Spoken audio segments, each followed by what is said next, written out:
Barattoota keenya bakka jirtanitti nageenyi keenya isin haa qaqqabu.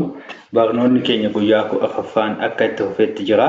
Barnoonni keenya afaan Oromoo guyyaa 60maaf isiniif qabannee haala gaariitiin akka isin fayyadaa jiru abdii qabna. Namoonni yeroo itti kennitanii viidiyoo nuti guyyaa guyyaan isiniif hojjennu tartiiba isaatiin sirriitti hordofaa deemtan xumura barnoota keenyaa guyyaa 60ffaa irratti shakkii tokko malee afaan Oromoo dubbisuu fi barreessuu ni dandeessu. Kanaaf sirriitti hordofaa. Shaakala barbaachisaa ta'e guyyaa guyyaan taasisa.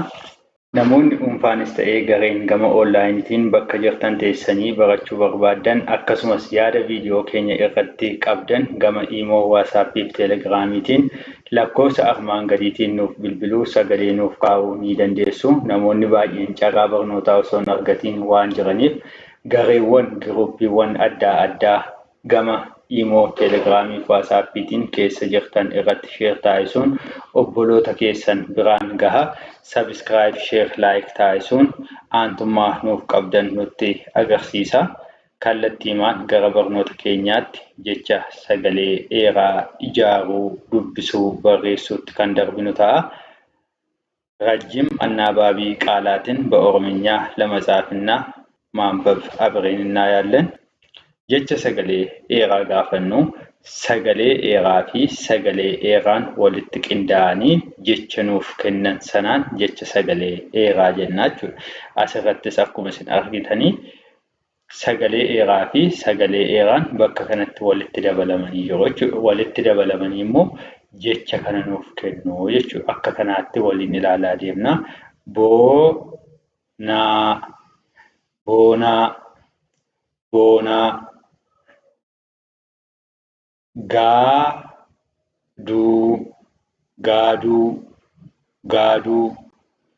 Booree, booree, booree. Baaduu, baaduu, baaduu. Xuuxuu, xuuxuu, xuuxuu. Naasuu, naasuu, naasuu. Nooruu, nooruu, nooruu. Doonii, doonii, doonii. Faaruu, faaruu, faaruu. Gaarii, gaarii, gaarii. Loomii, loomii, loomii.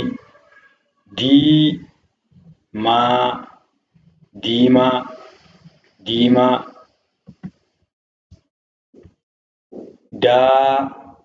Daaraa, daaraa, daaraa.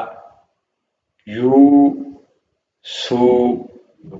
yuusuu, yuusuu. Zeeroo, zeeroo, zeeroo. Mooraa, mooraa, mooraa.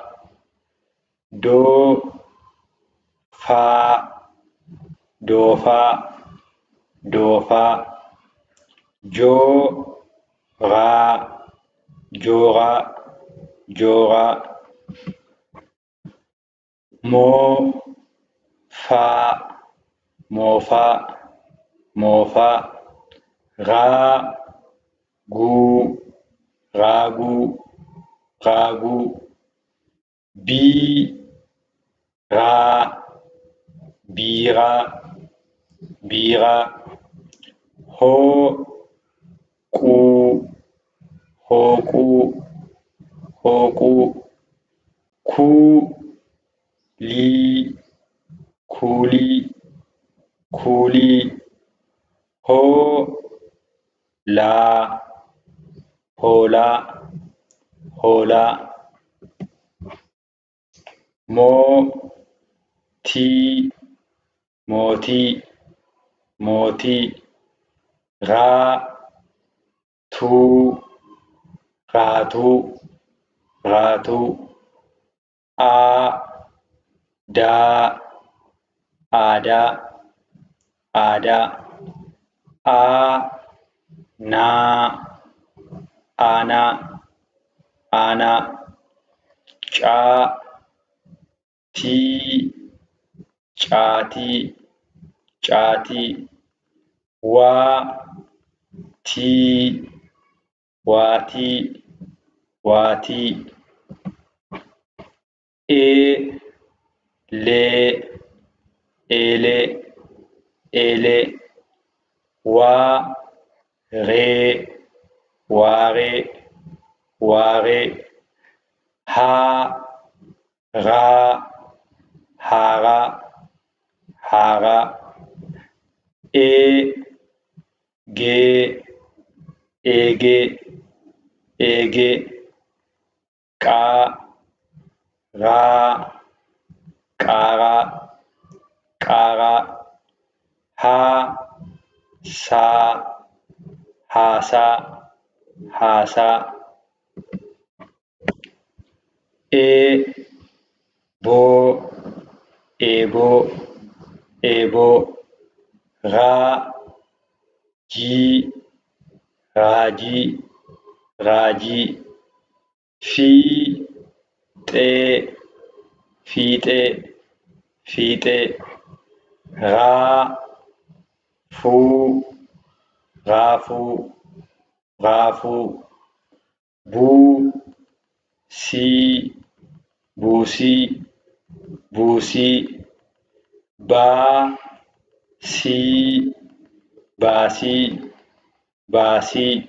Barnoonni keenya jecha sagalee dheeraa ijaaruu kutaa tokkoffaan kana fakkaata ture. Kutaa lammaffaatiin barnoota keenya guyyaa 15ffaatiin walitti deebina. Jarreen kana daftarii keessan irratti barreeffachuun akkamitti akka isaan barreeffamanis dubbisa isaanis irra deddeebi'uudhaan yeroo itti kennaatii shaakalaa yeroo itti aanu walitti deebina. Nagaan nuuf turaa. Galatoomaa.